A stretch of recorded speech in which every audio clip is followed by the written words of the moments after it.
Zuppi, Matteo Zuppi, de Bolonha. Cardeal Matteo Zuppi, de Bolonha, nascido em Roma, né? Ele é romano.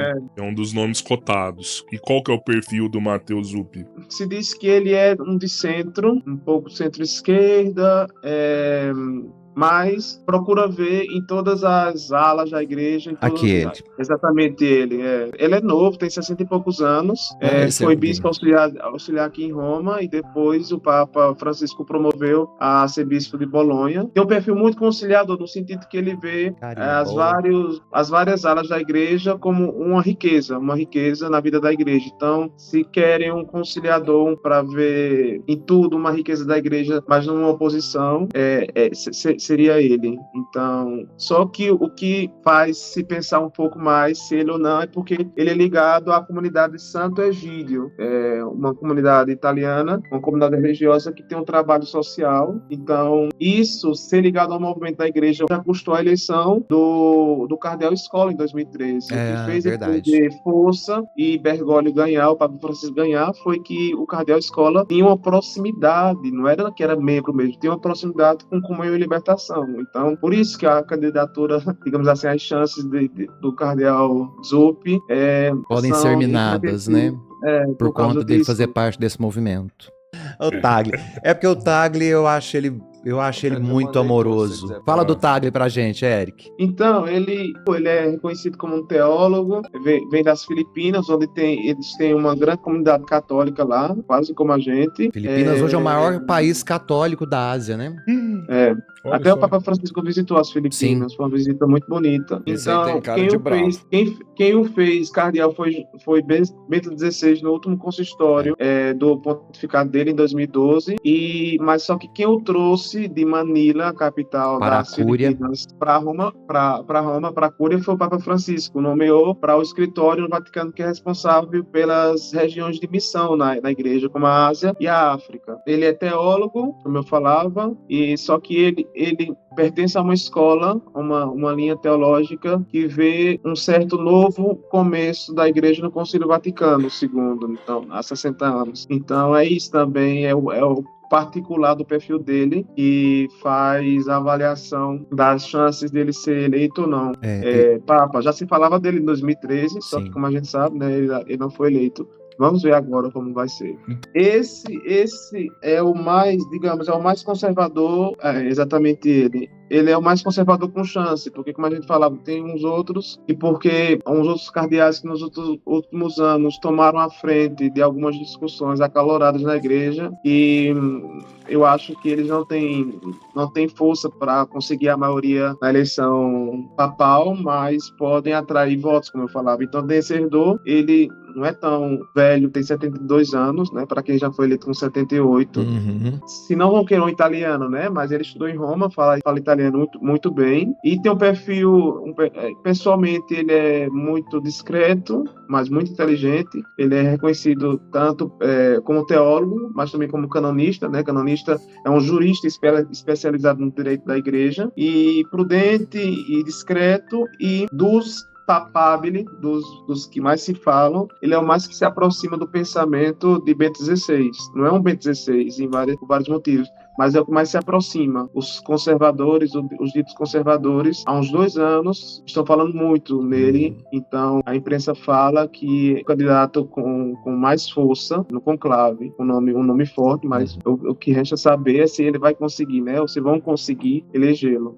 Então, em alguns dias, esse cardeal falou com os bispos da África, de vários países, elaboraram uma carta. Ele veio pessoalmente em Roma, pediu uma audiência, um encontro com o Papa Francisco, mostrou as assinaturas e só santidade. Por esse motivo, essa declaração do Vaticano de bênção a casais irregulares não vai poder ser aplicada na África e nesses países, a grande maioria dos países da África, por questões religiosas, a nossa sensibilidade religiosa, mas também por cultura, porque lá, principalmente homossexuais, são criminosos para a lei. É. Então, é crime crime, né? E passivo de morte, inclusive. Tem pena de morte para homossexuais.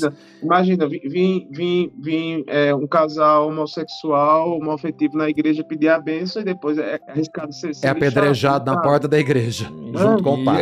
A igreja participando de um crime, talvez, na percepção que eles têm lá. E o Papa disse, ok, tá certo, então não vai...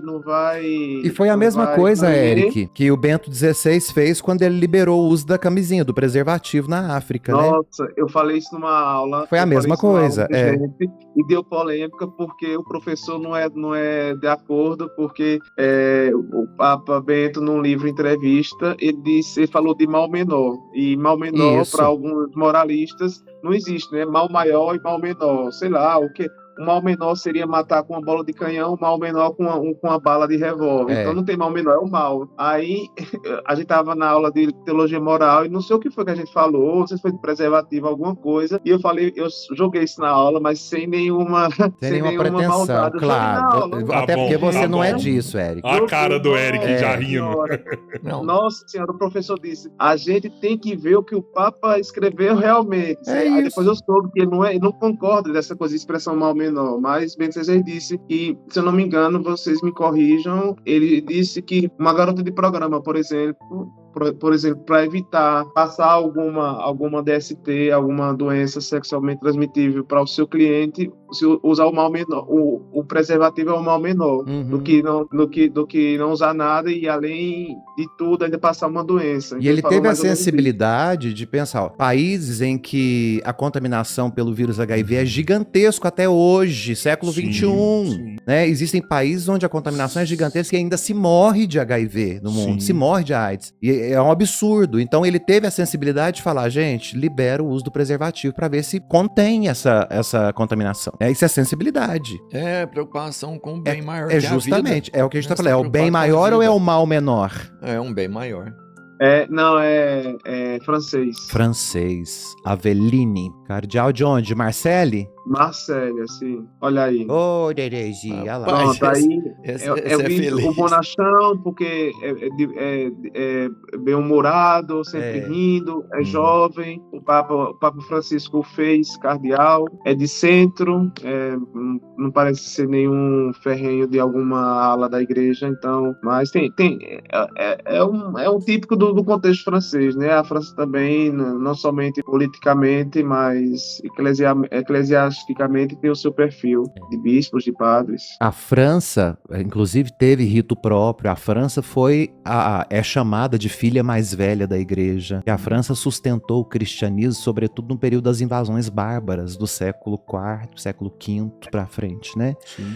Então a fé foi guardada pelos franceses. Por isso ela é chamada de filha mais velha da igreja. Os franceses eram ferrenhos assim, né? Muito. Eles não se curvavam, não. Um povo de bastante. É um povo que vinha, né, de uma tradição eles bem não forte. Se curvavam de jeito nenhum. A gente vê os grandes movimentos revolucionários. Um abraço, Napoleão. A França já foi tão aliada da igreja que quando o Papa mudou a sede dele, né, a sede da igreja, por 60 anos, foi em Avignon. Foi pra França. Saiu de Roma para França, para Avião. Foi lá. Já existiu isso, então? Existiu. Uma confusão. Coisa por política, porque, se eu não me engano, não sei se elegeram um francês como Papa, ou foram os cardeais franceses que, por política, convenceram o Papa a mudar a sede do Vaticano para Avignon, que naquela época era na fronteira da Itália com a França. Hoje, depois da unificação italiana, né, a fronteira foi afastada um pouco para mais próximo de Milão, e agora Avignon tá distante, mas naquela época era mesmo na fronteira. Então escolheram a primeira cidade depois da fronteira com a Itália para a sede do papado. Então, mas isso, olha, provocou uma confusão política, religiosa, nossa senhora. Mas em compensação, toda crise política religiosa traz a sustentação espiritual da igreja. Vão surgir nomes como Catarina de Sena, grande, doutora da igreja, leiga, doutora da igreja, que vai escrever um tratado a respeito da sede vaticana. E ela convence o Papa a voltar para o Vaticano. Então, muitos santos se forjam nesses momentos de crise. Né, são criados pela crise. Sim. É o patriarca de Jerusalém, Eric? Isso, é o patriarca de Jerusalém, sim. Olha ele aí. Ele também é um de centro, eu diria um de centro-direita, é um homem muito um homem muito de diálogo, um homem muito próximo lá do povo de Jerusalém. Ele vive em Jerusalém há quase há mais de 30 anos. Chegou lá como simples frade. Ele é frade franciscano. Chegou lá como simples frade, estudante. Depois se tornou provincial, né, que é o chefe dos frades da Terra Santa. Depois de provincial se tornou administrador apostólico, quando o Papa aceitou a renúncia do patriarca da época, e enquanto se decidia se ia nomear um árabe ou não, deixaram o Pizzaballa como bispo administrador de lá. E quando todo mundo pensava que Pizzaballa seria trazido pelo Papa Francisco para trabalhar em Roma, como Tagle, o filipino, o Papa o nomeia patriarca de Jerusalém. Então, um franciscano, italiano, que tinha sido administrador temporário da diocese, o Papa nomeou como patriarca, não nomeou um árabe. Mas, apesar disso, de ser um estrangeiro e tudo, ele como eu falei, ele é muito próximo do povo, muito amado, e também é bem visto, e agora se projetou ainda mais no cenário internacional e no cenário eclesiástico, com o conflito na Terra Santa, né? Você acha que um Papa de Jerusalém pode influenciar algo naquela região? Você acha também, ô padre? Você fala para apaziguar? Sim. A gente tá falando de um na Papa verdade, que tem sua origem em Jerusalém. Não, ele não tem origem. Ele é italiano, ele foi mandado para Jerusalém. Ele não é judeu. 30 anos lá, né? Não. Esse patriarca de Jerusalém pode apaziguar a região, porque é uma situação muito complicada, né? Social, religiosa. Seria, uma panela de pressão. Ele consegue ter mais influência sobre a paz continuando patriarca lá em Jerusalém. Do que ir para Roma. Ué. Não sei. O patriarca de Jerusalém, ele já tem essa função. A voz dele vai aumentar 30 vezes pro no Vaticano. Mundo, né? Ele não pode se concentrar só no... Ele é papa pro mundo, ele não é papa só pra Palestina e pra Israel. Mas cada pequena manifestação dele tem um impacto, né? Tem, ué. Tanto que Francisco foi até o último momento. O último pedido de oração pro Francisco foi o quê? Pra cessar as guerras. E ele fez isso antes de morrer, no dia que ele morreu. O Putin, acho que parou, né? Um ou 2 dias de ele respeitou a Páscoa, né? Respeitou a Páscoa. Foi a Páscoa, não foi um pedido dele, não. Foi a Páscoa. Ele parou a guerra em respeito ao período da Páscoa.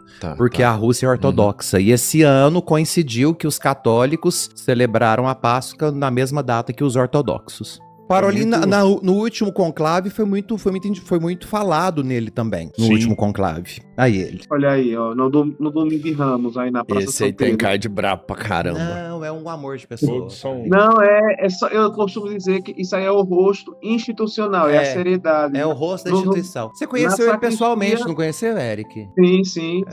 Ele celebrou quando a última vez? Em outubro, na paróquia que eu ajudo. Isso. Então, na sacristia ele é muito... Isso aí eu digo, acho que ele se acostumou com esse padrão institucionalizado, né? De da cúria, né? Porque ele é o ministro das Relações Exteriores, ele chefia a diplomacia do Vaticano. Então, ele é de carreira diplomática,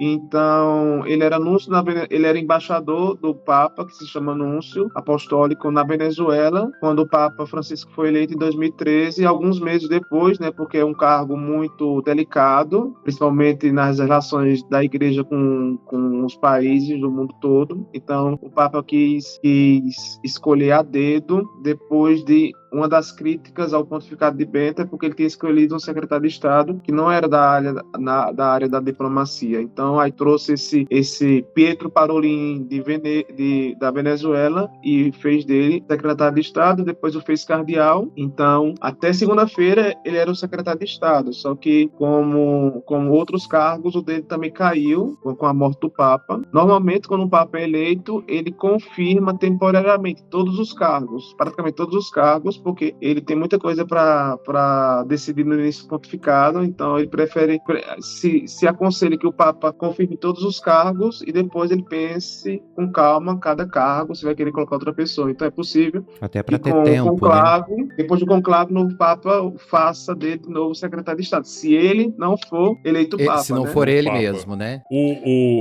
Essas são suas apostas, né, Eric? É engraçado, né? Aqui no Brasil existe uma torcida muito grande grande.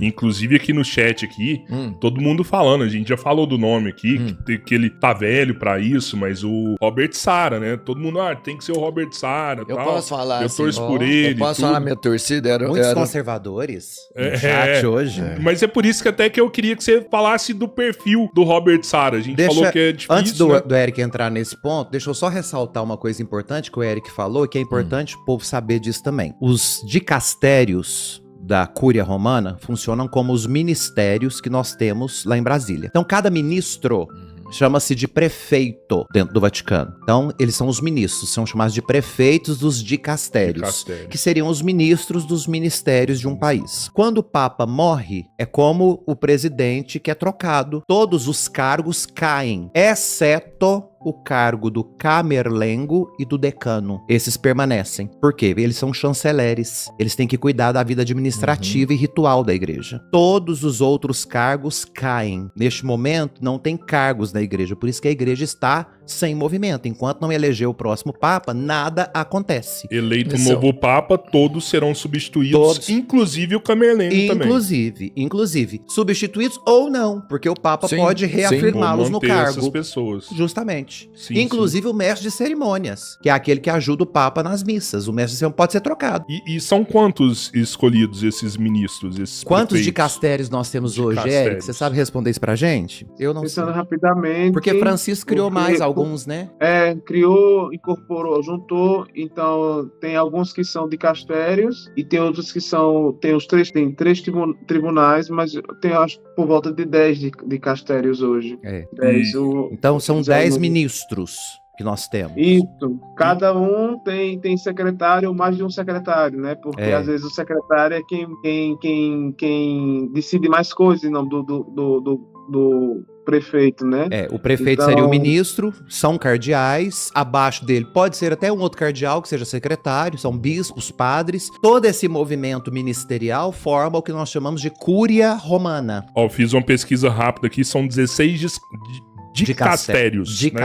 Né? São 16, da evangelização, doutrina da fé, serviço da caridade, igrejas orientais, culto divino e disciplina dos sacramentos, que é a liturgia, causas dos santos, para os bispos, para o clero, institutos de vida consagrada e a sociedade de vida apostólica, que são a vida religiosa, freis, freiras, leigos, a família e a vida, que é o ferro, né? Que é o nosso o camerlengo. O camerlengo é o prefeito. Legal. O camerlengo é o prefeito desse dicastério. Era, né? Porque agora caiu o título. Promoção da unidade dos cristãos, diálogo interreligioso, cultura e educação, serviço do desenvolvimento humano integral, textos legislativos e para comunicação. 16 dicastérios. Muito melhor que os ministérios que a gente tem lá em E Francisco, quando ele chega justamente para reformar a Cúria, tudo isso. Lembra aquela polêmica? Porque tinha corrupção nesses ministérios, lembra de tudo aquilo que rolava? Ele chegou com essa missão de restaurar esses ministérios. Rapaz, ele era valente. Né? E ele foi mudando os ministros, foi mudando as secretarias, foi mudando tudo, foi mudando.